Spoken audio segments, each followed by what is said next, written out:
ರಾಜಕೀಯವಾಗಿ ಏನು ಚರ್ಚೆ ಆಗಲಿಲ್ಲ. ನಿನ್ನೆ ಡಿ ಕೆ ಶಿವಕುಮಾರ್ ಅವರ 6 ವರ್ಷದ KPCC ಅಧ್ಯಕ್ಷರ ಅವಧಿ ಪೂರ್ಣಗೊಳ್ಳುವಂಥ ಸಂದರ್ಭದಲ್ಲಿ ಮಾನ್ಯ ಮುಖ್ಯಮಂತ್ರಿಗಳು, ಸಂಪುಟದ ಎಲ್ಲ ಸಹೋದ್ಯೋಗಿಗಳು, ಭಾಳಷ್ಟು ಜನ, ಎಲ್ಲ ಬಹುತೇಕ ಶಾಸಕರು, ವಿಧಾನ ಪರಿಷತ್ ಸದಸ್ಯರು ಎಲ್ಲ ಬಂದಿದ್ದರು, ಪಕ್ಷದ ಗಣ್ಯರು ಬಂದಿದ್ದರು.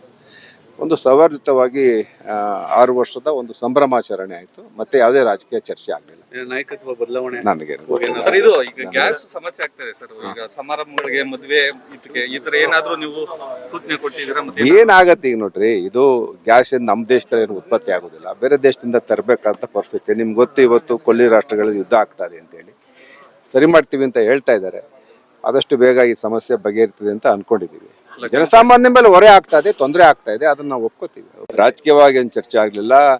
ನಿನ್ನೆ ಡಿ ಕೆ ಶಿವಕುಮಾರ್ ಅವರ 6 ವರ್ಷದ KPCC ಅಧ್ಯಕ್ಷರ ಅವಧಿ ಪೂರ್ಣಗೊಳ್ಳುವಂಥ ಸಂದರ್ಭದಲ್ಲಿ ಮಾನ್ಯ ಮುಖ್ಯಮಂತ್ರಿಗಳು, ಸಂಪುಟದ ಎಲ್ಲ ಸಹೋದ್ಯೋಗಿಗಳು, ಭಾಳಷ್ಟು ಜನ, ಎಲ್ಲ ಬಹುತೇಕ ಶಾಸಕರು, ವಿಧಾನ ಪರಿಷತ್ ಸದಸ್ಯರು ಎಲ್ಲ ಬಂದಿದ್ದರು, ಪಕ್ಷದ ಗಣ್ಯರು ಬಂದಿದ್ದರು.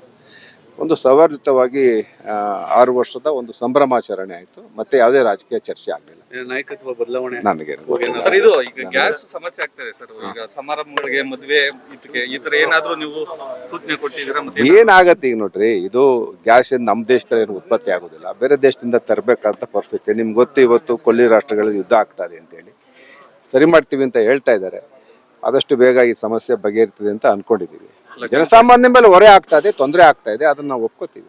ಕರುನಾಡು ಟೈಮ್ಸ್ ಚಾನೆಲ್ನಲ್ಲಿ ಸುದ್ದಿ ಮತ್ತು ಜಾಹೀರಾತು ನೀಡಲು ಈ ನಂಬರ್ಗೆ ಕರೆ ಮಾಡಿ.